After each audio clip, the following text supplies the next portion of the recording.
The glass doors of Hartley Global slowly opened.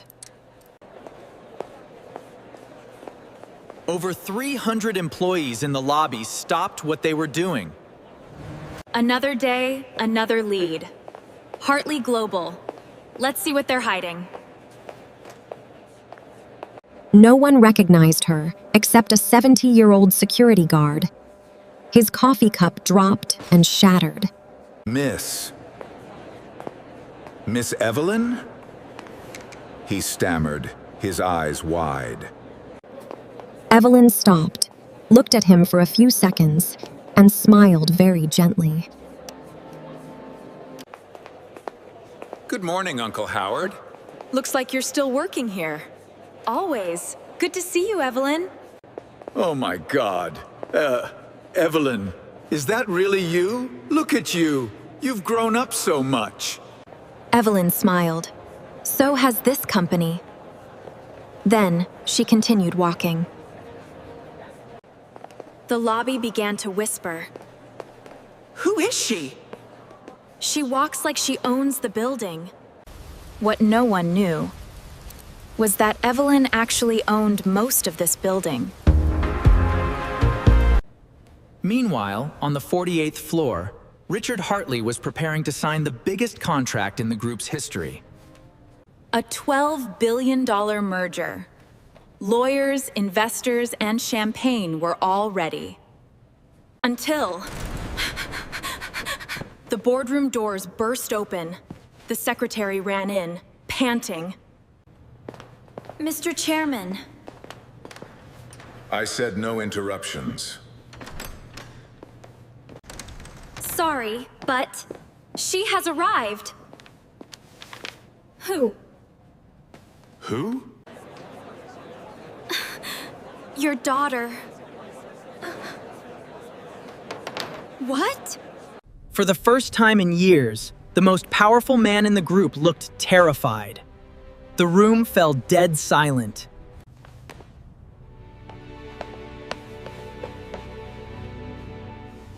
Impossible! Who tipped her off? No one.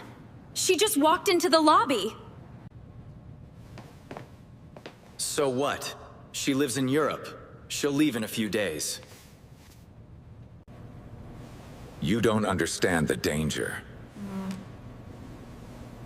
Because you never let me. Postpone the merger meeting. I mean it. Immediately.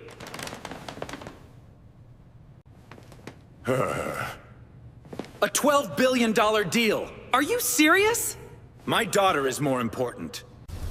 Meanwhile, Evelyn stepped into the executive elevator. A receptionist ran after her. Sorry, miss. The executive floor requires special access. She tapped the card. The scanner turned green, displaying Founding Family minus unlimited access. Sorry, Miss Hartley. It's all right. Just be more careful next time. Yes, I will. Goodbye. As the elevator went up, Evelyn stared at her reflection. 20 years ago, she left this building in tears. Today, she returned to uncover the truth.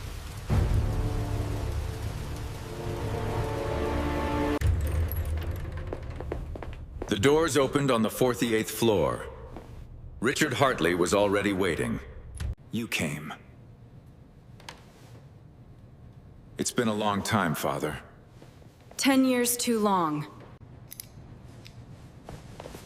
You should have called first. Yeah. To give you time to prepare? Evelyn? You're really back. Evelyn calmly stepped back, dodging the hug. The atmosphere instantly became awkward. Victoria forced a laugh. Still shy, I see. No. No. I just don't hug strangers. Richard quickly changed the subject. Why are you here? I opened my briefcase and pulled out a thick file. She dropped it on the table. The bold title read, Emergency Shareholder Meeting Summons. What is this? Just the beginning. You only have a few % of shares. Think that scares us? I don't own just a few %.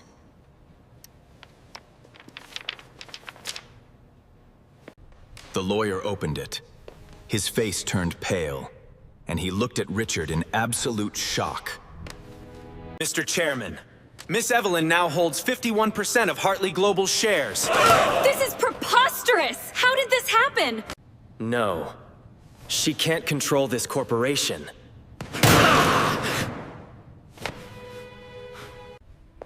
Evelyn calmly pulled out the chairman's chair, her father's seat for 30 years, and sat down. Actually, but the Tornigor Sumphof Heimchen. From now on, I make the decisions. Chapter 1, Part 2.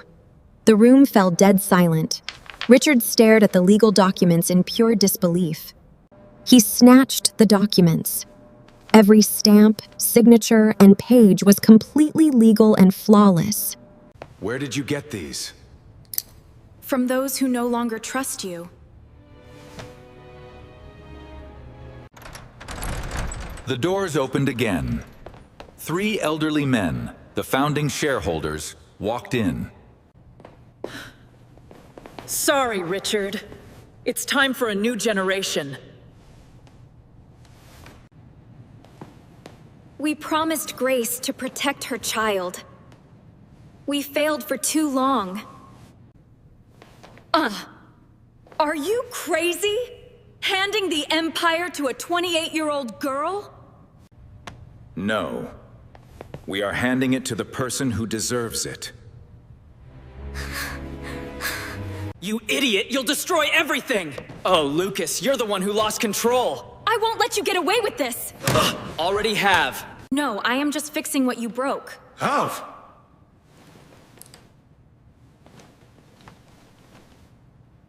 You have half a year. If you fail, you sell the shares back. Agreed.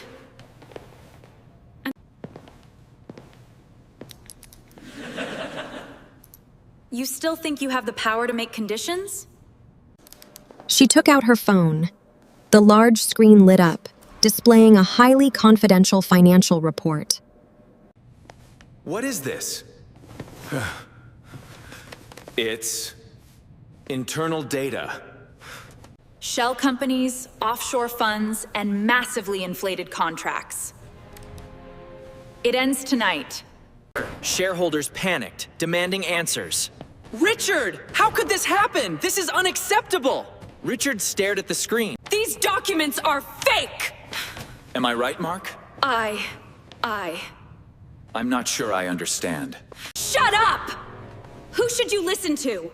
Her? Or the new chairman? Oh God, I don't know. Mark lowered his head in defeat. It's all real! I will not stand for this. Stay back, sir. Let go of me! This is not over! I didn't set a trap. I just turned on the lights, and the rats ran out. She is no longer just my daughter, but a dangerous rival. Suddenly, Evelyn's phone vibrated. She read an anonymous text message, and her smile disappeared. Don't trust anyone here. The person who killed your mother is sitting in this room. Evelyn slowly raised her head, her sharp eyes scanning every single person in the boardroom. She realized her mother's death 20 years ago was not an accident. It was a perfect murder. Chapter 2, Part 1. Evelyn stood calmly inside the massive president's office, looking out at New York City.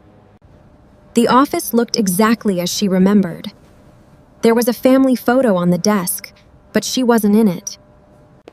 Evelyn picked up the photo, stared at it, and gently placed it face down on the desk. I'm Sophie, your new secretary. Welcome. It's nice to meet you, Sophie. Don't be tense. I don't bite. You're funny. I have the executive profiles, ma'am. Let me see. Richard has appointed 9 loyalists. He's hiding something. The office phone rings. It's Victoria. Do you want to answer?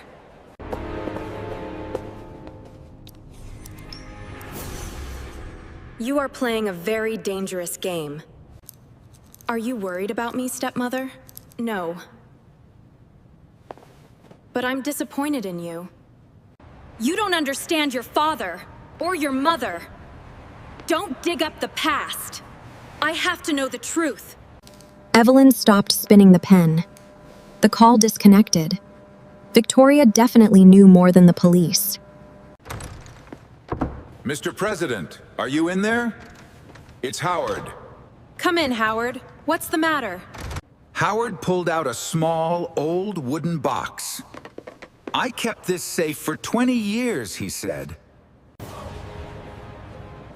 He revealed the box belonged to Grace, given to him the night before she died. Evelyn's hands trembled as she opened it. Inside were a jade bracelet, a brass key, and a cassette tape. She also found a folded piece of paper. She unfolded it, recognizing her mother's handwriting. Don't believe the police reports. I didn't fall. Someone pushed me. No. No, it can't be. You knew, didn't you? I'm sorry. Evelyn, look down! Look at the street right now! What is it? What's happening? Look, it's terrible! Oh my god. Evelyn looked down. Over 30 police cars were swarming the entrance of the building. Evelyn received an urgent email. The subject line read, "They are coming to arrest you." Chapter 2, Part 2. Police sirens echoed. Reporters swarmed the building's entrance with cameras. Sophie was terrified, but Evelyn remained perfectly calm. She knew this was just a theatrical show. Evelyn, you're under arrest for insider trading and forced share transfers. You have the right to remain silent. Get everything on paper! You'll find these transaction records perfectly legal, tax-paid, and organized. Would you care for 3 copies? Inspector, I've double-checked. Evelyn's papers are completely flawless. I see. Thank you. You have to reopen the case. This note from Grace proves everything. Very well, Evelyn. I'll take a look. Later, she received another anonymous email showing a hooded figure attacking her mother before cutting to black. Chapter 3. The elevator slowly descended to basement B2. The doors opened. The fluorescent lights flickered in the dark, creepy basement. Sophie swallowed hard. Are you sure we should be down here? If you want to hide a secret, you put it where no one wants to go. Suddenly, Howard appeared from the shadows, holding a bunch of old keys. He explained that 20 years ago, this wasn't a parking lot, but a paper archive room. After Grace died, Richard locked down the basement for 3 months to erase everything. I found it. The key to the door is right here. Evelyn recognized it immediately. It was identical to the key her mother left her. Howard unlocked the door. Inside was a dusty secret room frozen in time. What is all this? On a dusty desk, an old calendar still displayed the date. October 17, the day Grace died. Evelyn opened the desk drawers. In the last one, she found a yellow envelope addressed to her. My dearest Evelyn, if you're reading this, it means I wasn't able to explain everything to you in time. The letter warned her not to trust anyone around her father. But the final page. The final page.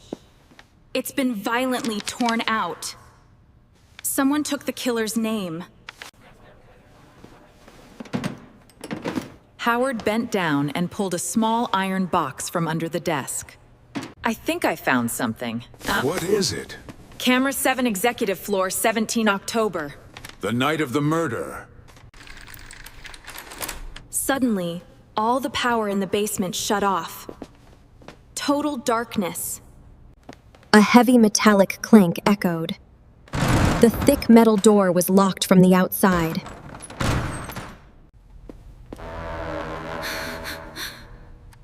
You shouldn't have opened this room, Evelyn. Help! There's so much smoke, I can't breathe! Chapter 3, Part 2.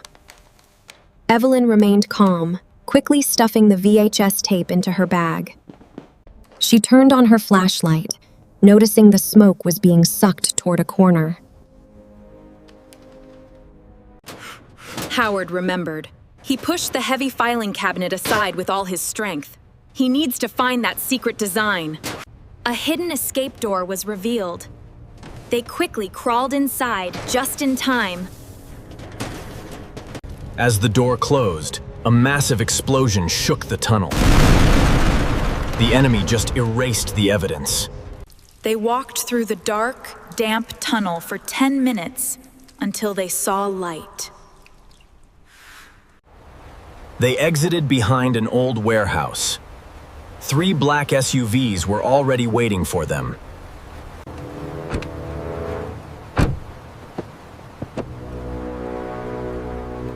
Hello, Miss Hartley. You! 20 years ago, Grace hired me as her personal bodyguard.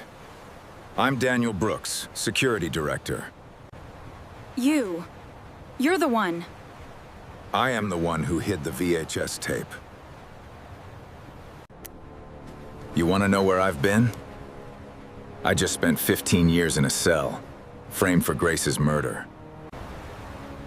The truth is on here. I'll find it. Evelyn. It's me. Don't trust Daniel. Run! If you help Evelyn, you die next.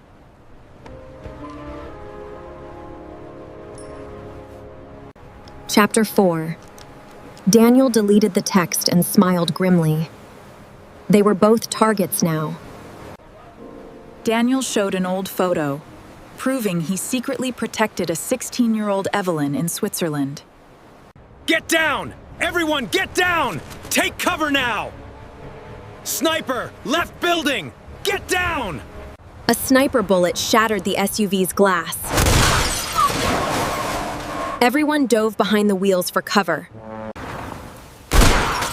Another bullet blew off the side mirror. Daniel furiously drew his pistol to fight back. Evelyn grabbed his arm, stopping him. You'll be an easy target. Impressed by her logic, Daniel smirked. Get in, damn it! Hurry! I can't hold them off for long! Let's go! Come on, get in!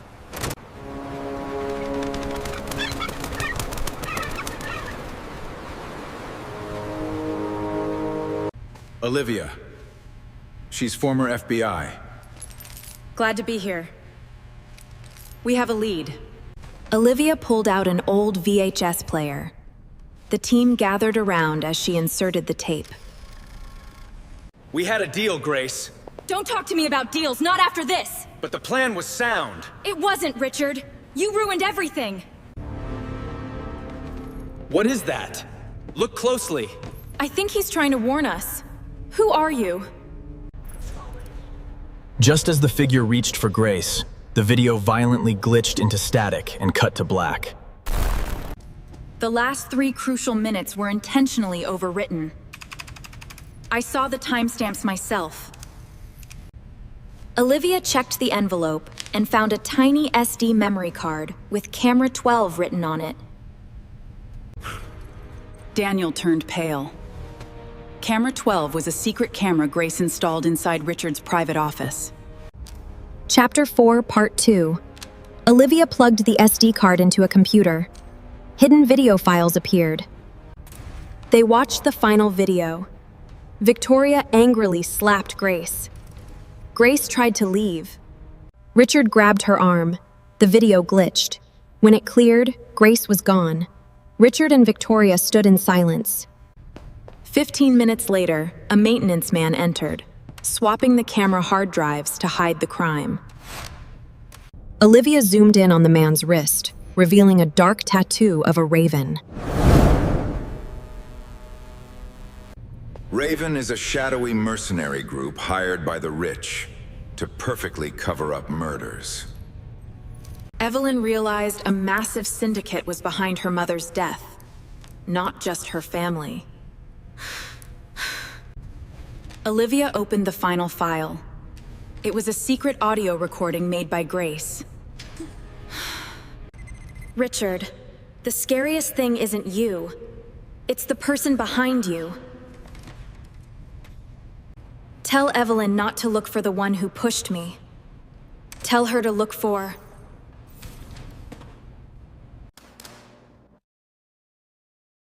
A loud digital screech interrupted the audio. The file was corrupted. Suddenly, a red window popped up. Unauthorized access. Location traced. Power's out. Something's wrong. That was close. Evelyn saw 6 black SUVs block the street. Over 20 armed men stepped out. The tactical leader looked directly at Evelyn's window and smiled coldly. They were trapped. The tactical men silently surrounded the entire warehouse. They moved like a military unit. Daniel drew his weapon, whispering that these were the Raven cleaners. No time! Grab the drive! What's happening? Wait! Evelyn realized the Syndicate was willing to eliminate them all tonight to keep the secret buried. This is the tactical unit. You are surrounded. Hand over the tape and the memory card now. Do not resist. I am so scared. This is exactly like a movie. Real life is scarier than movies. Daniel refused to surrender the items. He knew cleaners never leave witnesses alive. A small surveillance drone flew up to the window, scanning the warehouse with a red laser. Enemies will breach the building in exactly 3 minutes.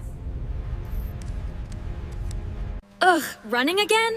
I haven't even had lunch. At this rate, I'll just trip and spill coffee everywhere. Don't worry, I'll manage. All right, I found it. An old drainage tunnel hidden under the floorboards. Daniel pulled back a rug and lifted a heavy steel hatch, revealing a dark escape route. Breach detected at the front. Get ready, they're inside! I see them! Cover me! We have 1 minute until the breach. Everyone move into position. Evelyn smartly broke the VHS casing, taking only the magnetic film roll to save space. She hid the film in her jacket, dropping the empty casing on the floor as a decoy. Keep this safe, Howard. It's our only way. I understand, Daniel. The door hinges buckled. The team quickly climbed down into the drainage hatch. Evelyn took one last look before pulling the steel hatch shut over them.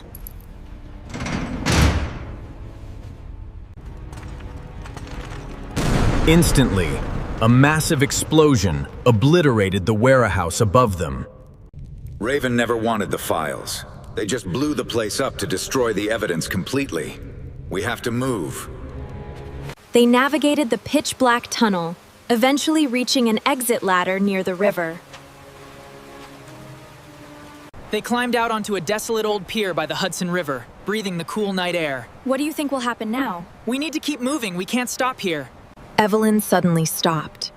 Sitting perfectly in the middle of the empty pier was a mysterious black box. She approached the box.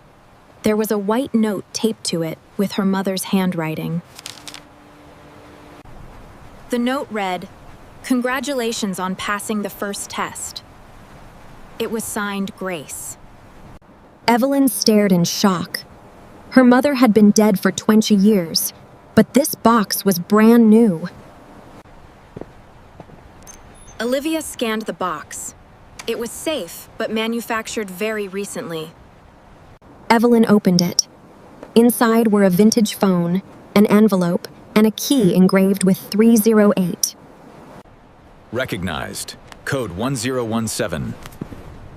Activated. Evelyn, if you're hearing this, it means I'm gone. Mother? Find room 308 at the Riverside Hotel, Evelyn. That's where I hid my final secret. Evelyn tightly gripped the 308 key, her expression turning incredibly determined. Welcome back. Chapter 5, Part 2. Standing on the pier, Daniel's phone suddenly vibrated loudly. Damn. This is bad. Evelyn asks, "What is wrong?"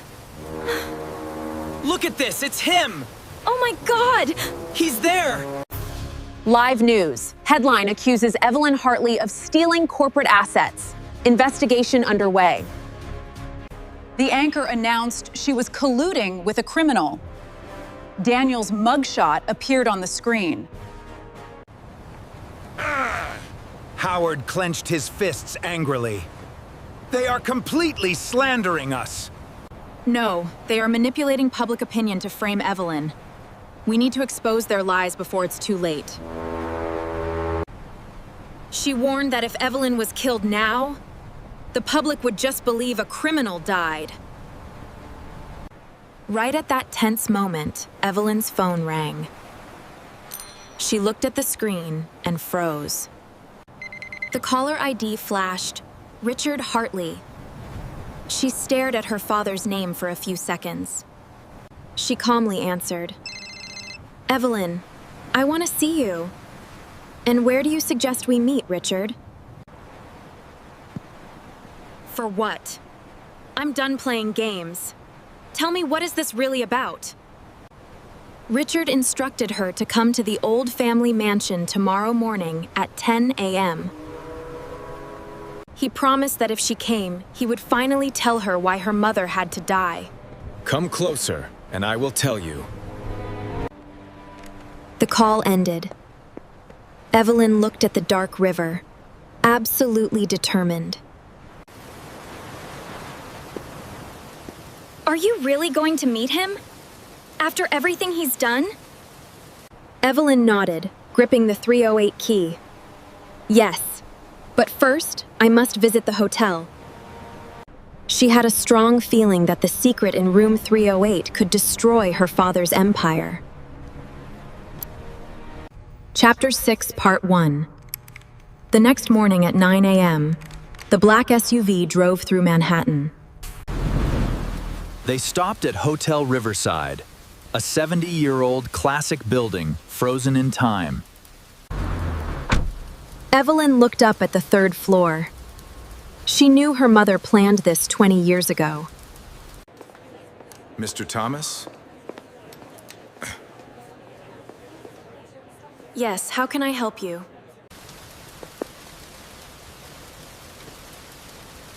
You finally arrived. You know her. I made a promise to Grace.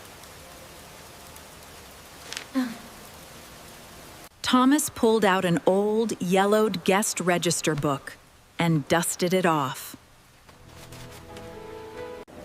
He flipped to the last page. Evelyn saw her mother's elegant signature. Grace Hartley. Thomas explained Grace checked in just 3 days before she tragically died.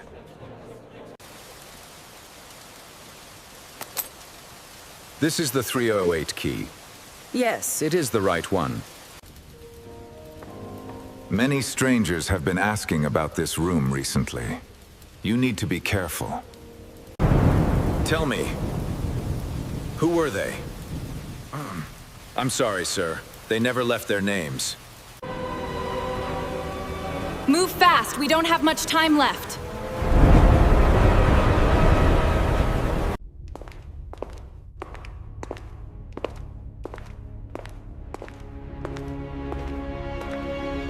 Evelyn stood before room 308. A layer of dust showed it hadn't been opened in decades. She took a deep breath and inserted the key.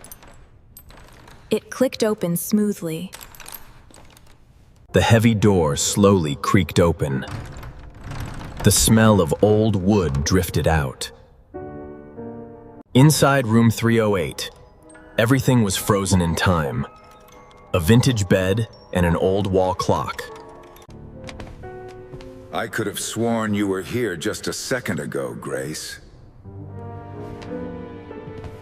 On the wooden desk, there was a dried-up teacup. Sunlight filtered through the curtains. Evelyn spotted a wooden music box. She walked over and gently opened its lid.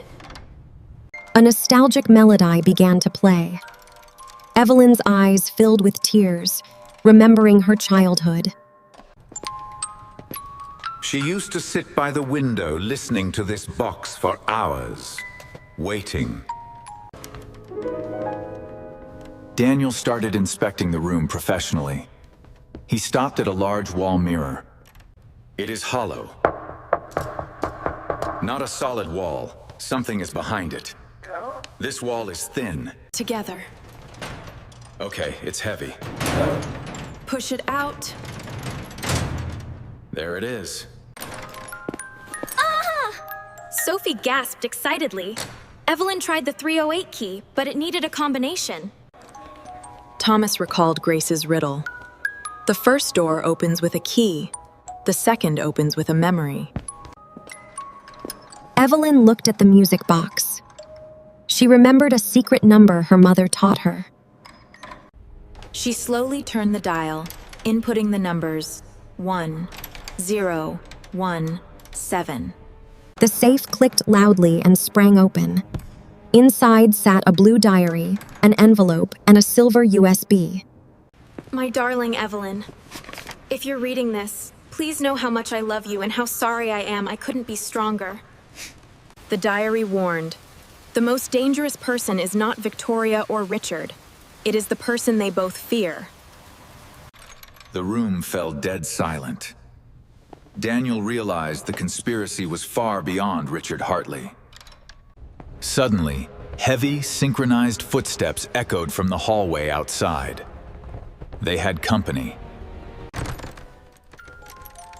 Thomas peeked through the door crack, his face turning pale. They are here. At least 10 men. A cold voice echoed from the hallway. Evelyn, you have 10 seconds to hand over the diary. You will surrender the items immediately, or I will blow this entire third floor to oblivion.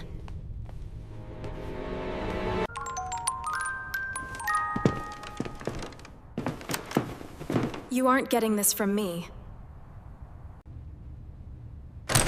There's 12 of them. Looks like I'll have to find another way out. Will they really blow up the hotel? No, Sophie. Calm down. Daniel deduced they were bluffing because they desperately needed the diary intact. I have to see what's on here before they get away.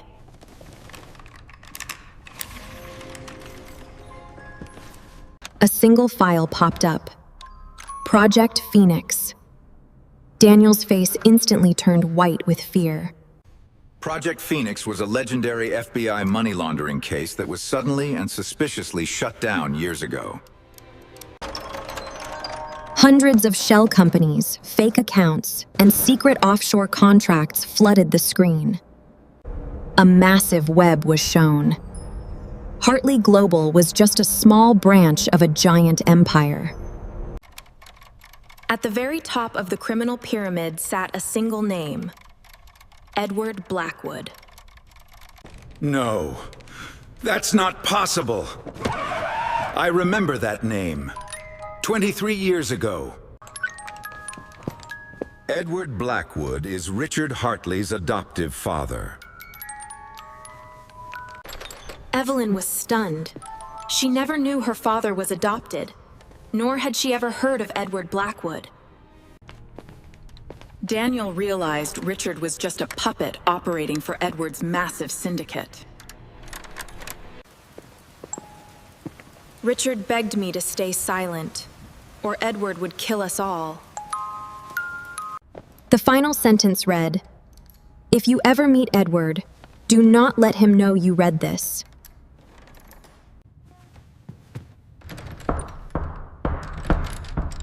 Knock, knock, knock. Evelyn, I know you are in there.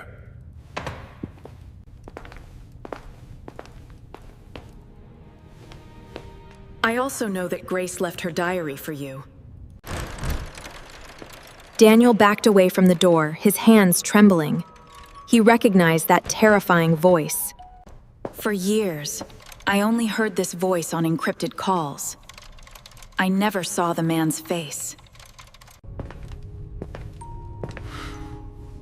Edward Blackwood. Outside, Edward laughed softly. Ah, Daniel. It has been a long time since we last spoke. What do you want from us? Tell me now. I only want what is mine. The diary, the USB drive, and Grace's daughter. But why her? Why do you specifically want to take Evelyn away? Only Evelyn knows where Grace hid her final gift. I have absolutely no idea what you're talking about. Are you sure you have the right person? I cannot let this stand. They will pay.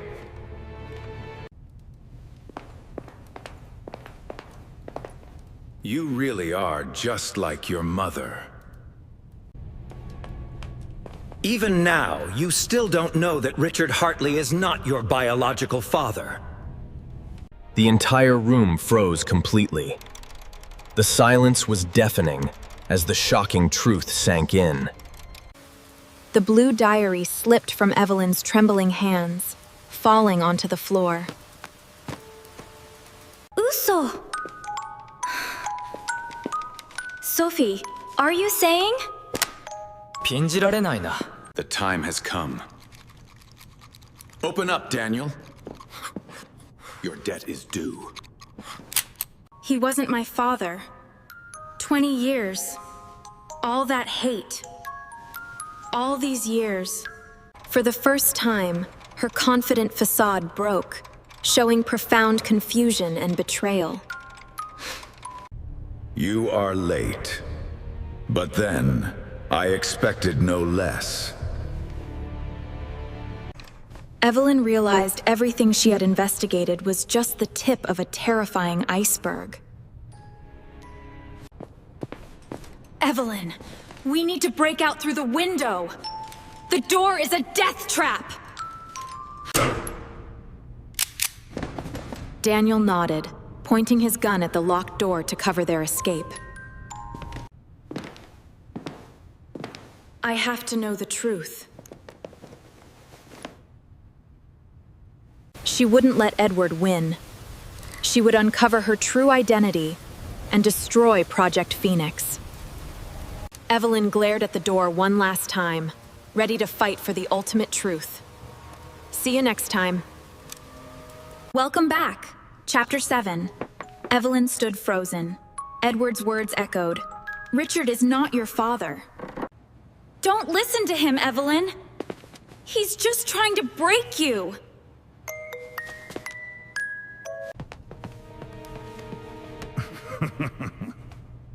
Check the hidden back cover of the diary. Evelyn slowly turned to the last page and found a hidden compartment sealed with red wax. She broke the wax seal with trembling hands and pulled out an old DNA report. The first page showed a 99.99% match between Grace and Evelyn. She sighed in relief. The second page. The biological father's name was Michael Sullivan. Howard dropped onto a chair. I remember Michael Sullivan from 21 years ago. Howard revealed that Michael was Grace's personal corporate lawyer. They were very close. Olivia quickly searched the FBI database. She found Michael Sullivan's file.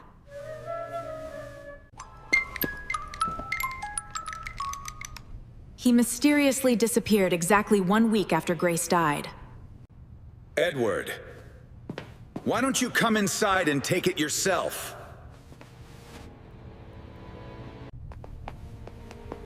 You are still as impatient as when you worked for me. The mysterious client. Edward. I should have known. No. Daniel. It can't be true. Something's wrong. I'm losing control of the hallway cameras. We're being hacked. On the screen, they saw over 30 heavily armed Raven agents filling the entire hallway. In the center stood Edward Blackwood. He looked like a harmless, retired professor. Edward took out a remote control. He pressed a button, and heavy fire doors slammed shut. Now, no one can leave this hotel. A massive explosion detonated on the ground floor. The entire building violently shook. The power cut out. Red emergency lights flashed as smoke rose from the stairwell. Breaking news. A hostage situation is unfolding at the Riverside Hotel right now. Officials are on the scene.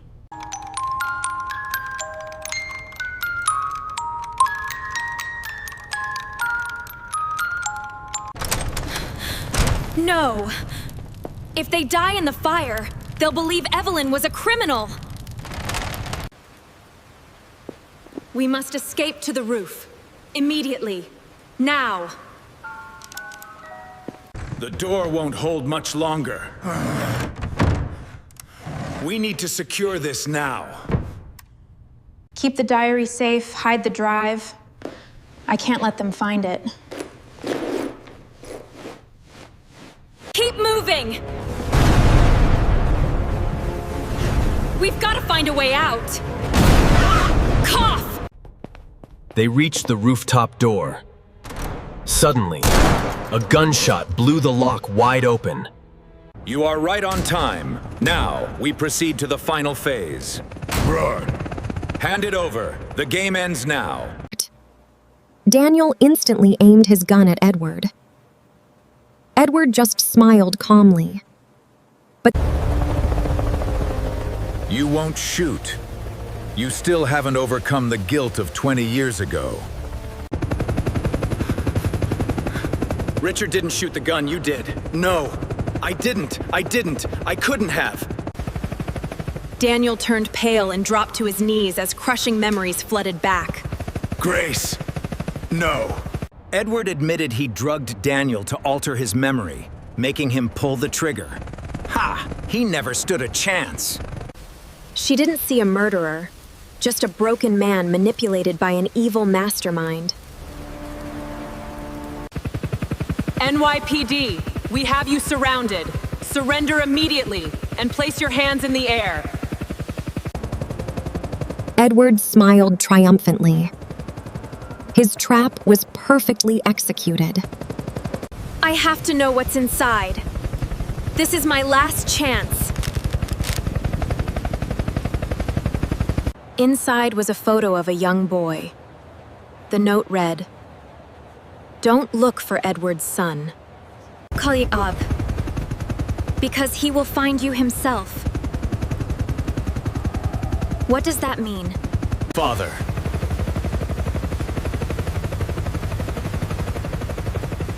It's time to end this. Edward turned around in shock. A sharp-eyed man stood there, wearing an FBI jacket. Special Agent Ethan Blackwood, FBI. Stay calm and cooperate with us.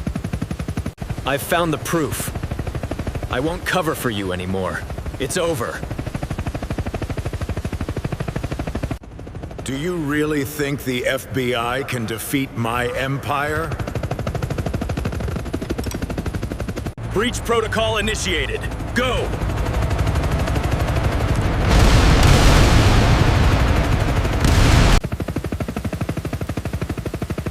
Edward Blackwood, you are under arrest. Surrender immediately. They've got us surrounded. Not yet. Get ready! Edward boasted that his men were loyal to secrets, not just money. Suddenly, 3 Raven agents turned their guns directly toward Edward and fired without hesitation. You won't get it from me! Edward, it's over! A chaotic gunfight erupted on the roof. FBI agents swarmed in, engaging the treacherous cleaners. A stray bullet flew toward Evelyn. Daniel leaped heroically, taking the bullet to his shoulder. I promised your mother I would protect you. Daniel! I keep my promises. Evelyn, I didn't kill Grace. I was just a pawn. Edward, tell me the truth. Under the Blackwood Library.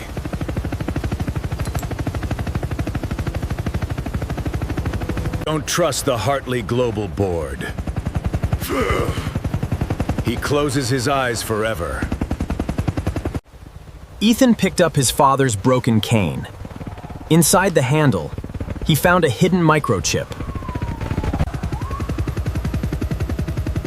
Ethan looked at Evelyn. This is the real evidence everyone wants. Chapter 8, Part 2.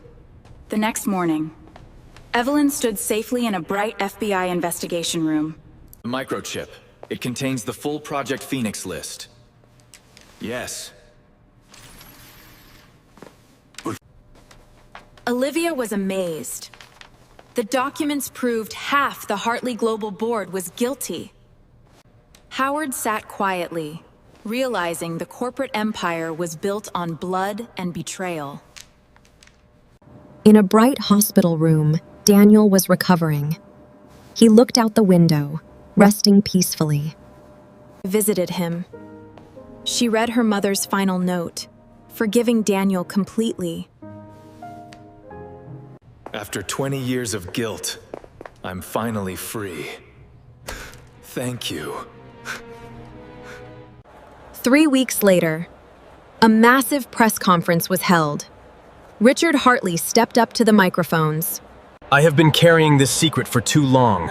I hid the truth about Grace's death out of fear, and I apologize for my cowardice. FBI agents stepped forward. Richard calmly accepted the handcuffs as cameras flashed wildly. We have exposed the truth. The corrupt board members were also arrested. The evil empire was finally dismantled. I cannot accept this. It's time for independent management. You're certain about this? Howard laughed, amazed. I only came back for the truth. In honor of my mother, I hereby establish the Grace Foundation. The sunset reminds me of you, but the autumn chill does not. I've brought your favorite flowers. She gently placed the flowers on Grace's tombstone. Golden leaves fell softly in the sunlight. I did it, Mom. I brought the truth back. In the distance, her friends stood quietly together, watching her respectfully from afar. The heavy burdens of the past were finally lifted forever. She had won the hardest battle of her life with incredible courage. Truth only wins when someone is brave enough to seek it. It was the legacy of a mother who sacrificed everything for her daughter. The dawn has finally arrived. Thank you for listening to this story.